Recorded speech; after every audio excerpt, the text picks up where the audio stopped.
Hi, everybody. Kate Richburg here for beadshop.com, and welcome to our Beadshop's Basics series. And in this video, I'm going to teach you how to make a perfect wire wrapped loop.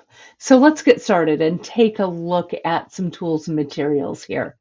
So making your basic wire wrap loop, this is the wire wrap that I use in just about every beaded project that I do that has beads and wire. We've also talked a little bit about making a rosary loop, which is a simple loop in loop connection. I've got one right here. You do this like when you want your beads to be really close together, right? Like if you're doing a rosary, or if you're doing like a chain of beads where you really want the beads to show much more than the wire.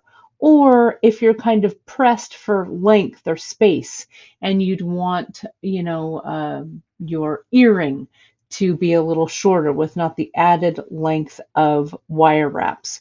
But a wire wrapped loop, as opposed to this loop and loop chain, is the wire technique that is super strong, right? Because you've got that all encompassing loop, a loop that's a loop to loop, and then it's wrapped so it can't pull apart.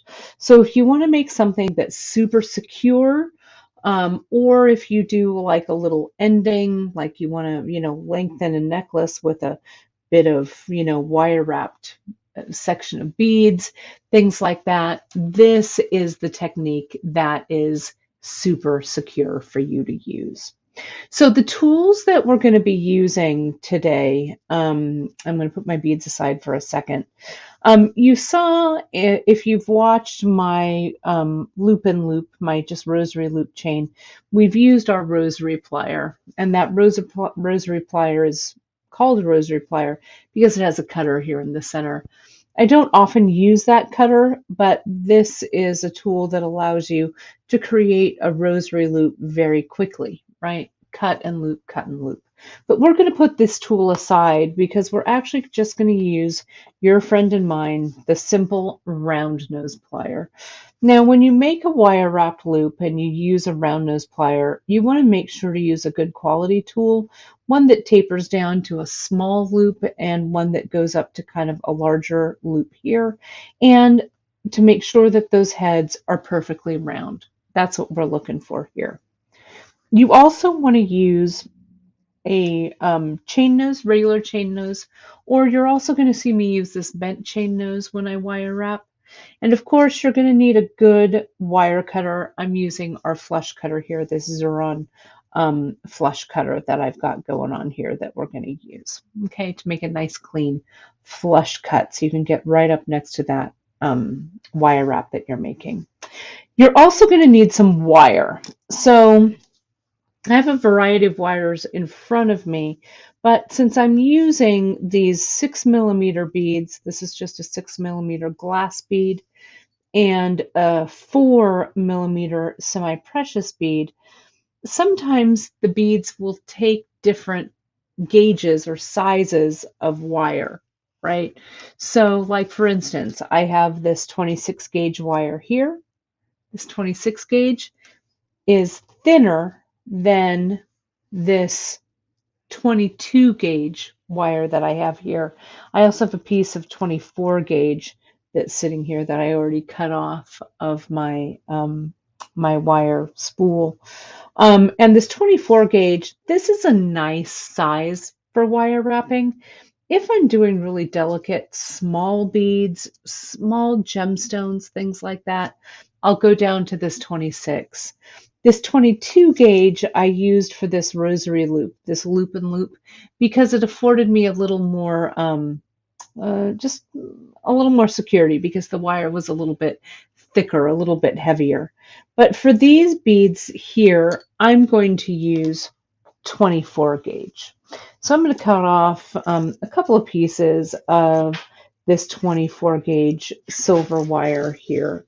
And it's a good size gauge, a good all-purpose gauge. I recommend that you have in your stash some different gauges of wire so you can, always have what you need at hand. Okay, so we're going to start by making, and I'm going to work off this length of wire as I go. Okay, so I'm going to start by just doing my wire wrap loop here, and I'm going to start by wire wrapping this larger 6mm bead.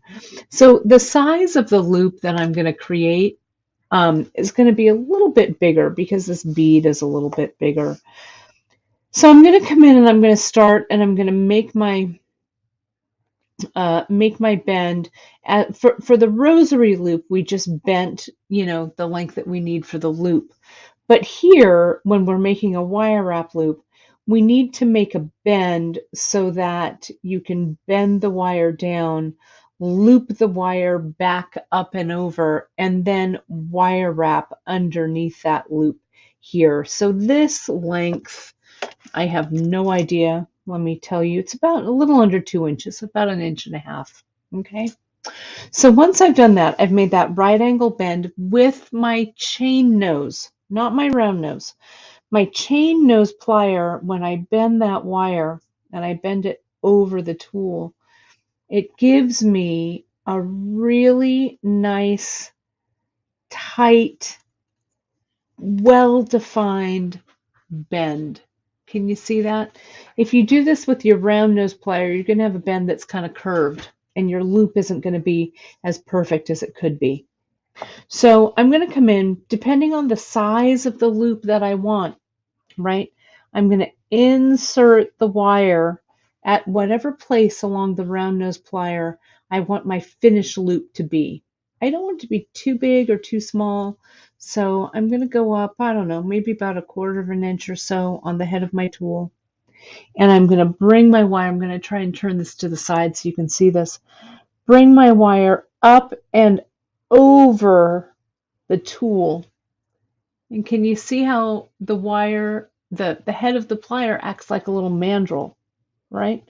So it gives me a nice round shape. But now I'm kind of stuck, right? My wire's kind of sitting here and there's nowhere to go with it really. So I've got to take that loop off of the top rung of this plier and put it on the bottom jaw like this. Okay, so then I can come in and pull that wire that I've been looping with. Whoops, let me kind of reconfigure it here so I get a little bit of a better grip. There we go. So I can finish that loop so it comes all the way around the head of the plier. All right.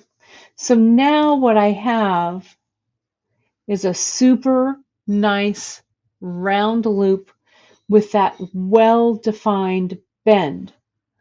But I want you to notice something. Can you see how if we look at the wire that's coming down from below the loop, see how the wire is skewing a little over to the left that way, right?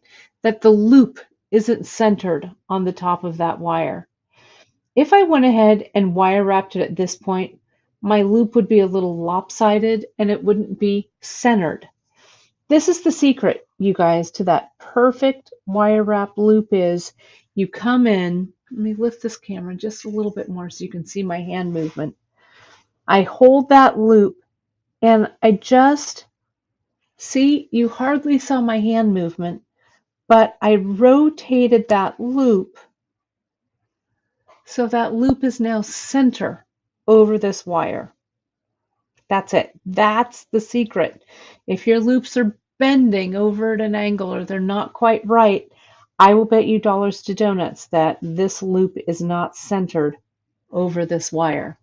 Now we've got to wrap this loop closed. Now there are a couple of ways you can hold this loop. What I usually do is, this is when I switch pliers. Some people keep the round nose plier inside the loop, and I do that sometimes too, right? But what I like to do is I like to change my plier to the gripping plier, which is this chain nose plier here, so that the whole loop is laying underneath the tool like that. Now I'm also easing up on the death grip of my plier here, you guys, right? If you can see, I'm holding this plier in my right hand I'm exerting the pressure on this tool down here with my little finger and kind of the pad of my thumb here. I'm not gripping it really tight here with my thumb and index finger. And so this kind of, I don't know, acts almost like a little fulcrum. It tightens up because my pressure is back here. So I'm not marking my wire as I do this. Now, I can wrap using my index finger coming around, right? This wire is malleable enough that I can do that. Or I can grab my bent chain and 180 degrees at a time, I'll wrap from the bottom of the loop down to where my bead is going to go. And see how, as I'm doing this, I'm trying to keep everything at a right angle to my body. This wire here is on the horizon. This tool here is on the vertical axis. So it just helps me to keep everything straight. And I do that 180 to the front, 180 to the back. Okay. And I'm also pulling not only here with my left hand to kind of keep that wire as taut as I can, I'm also kind of pulling away a little bit in this direction with my right hand. So there's some tension here with my wrap. So that tension gives you a nice, clean wire wrap, if you can see that. So now, and you can see there's no marks on the head of my tool here. I mean on the loop of my wire here. Now I'm going to come in with my with my wire cutter. And what you want to do is you want to wedge the tip of the wire cutter right up next to your wire wrap, okay? But you don't want to nick the loop.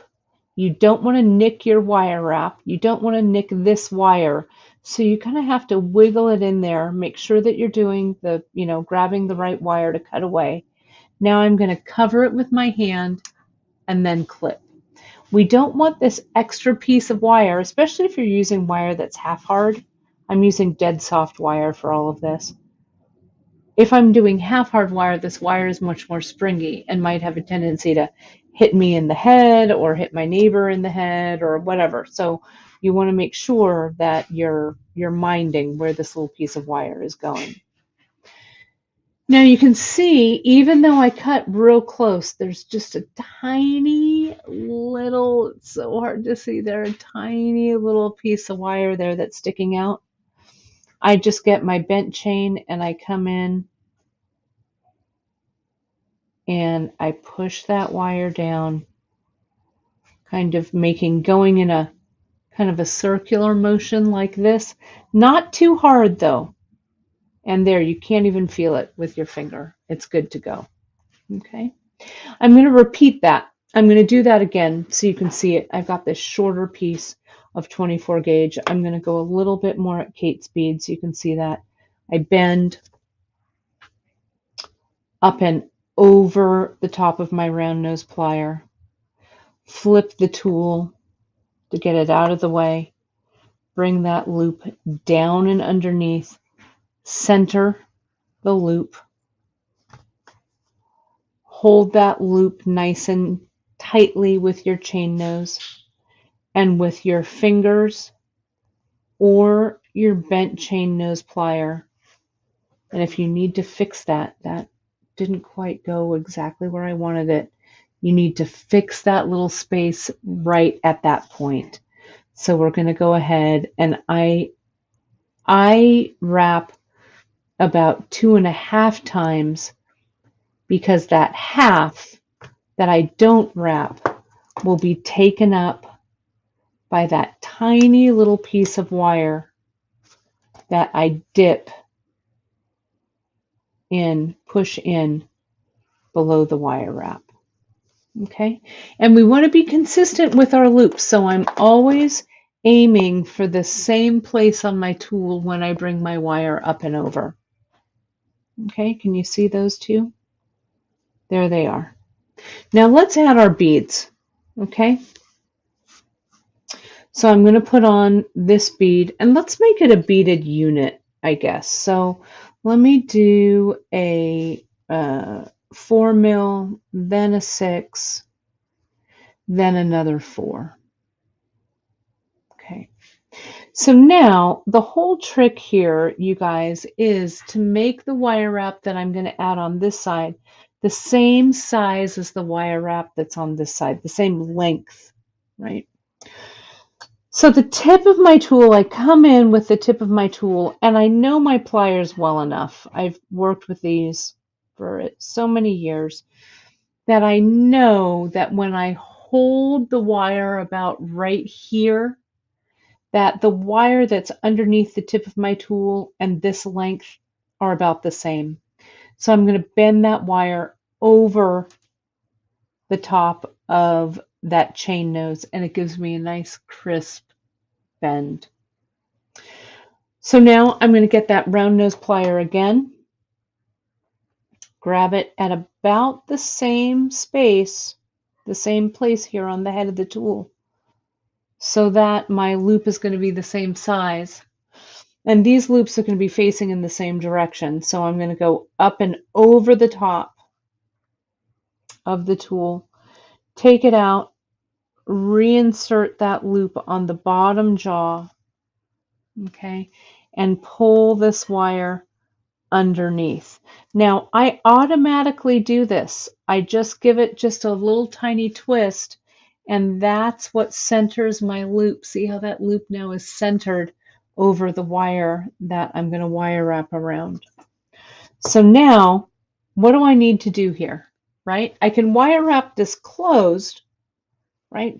But if I'm doing a whole loop-in-loop chain here, I need to make sure that either, I can close this one, sorry about that. I can close this one up, but I need to make sure I've got something open on my next segment that I can attach it to, or I'm going to have to attach these two with jump rings, right? Or if you have like a piece of decorative chain, right, that you want to add, now's the time to add it, or an ear wire or whatever. But since I'm going to be doing another segment here, and I'll have this loop to attach to this loop, I don't need to attach anything to it at this point. So I'm going to just go ahead and wire wrap this closed. I'm going to use my hands this time. Let's see how that works out. As I wire wrap, I kind of let gravity do its work and tilt this unit kind of down towards my pad so I can come in, and I still kind of, even if I'm doing this with my fingers, wrap 180 at a time. There we go. Turn it, wedge my clippers in. See there, they're kind of wedged in. Clip away my extra wire, and with my bent chain, push that in. So now, there's my first segment. So let's finish this one. Okay, so let me put a 4 mil. And again, this is 24 gauge wire that I'm using for this. It's a nice size, and I'm not making the loops too huge. They're also not too small. There's enough room for them to kind of move around, especially if you're doing like a link and link kind of a chain. Okay, so let's do this again. I'm going to bend, making sure that my loop is going to be facing in the right direction. So right there with the tip of the tool, bend, get that nice crisp bend for the loop.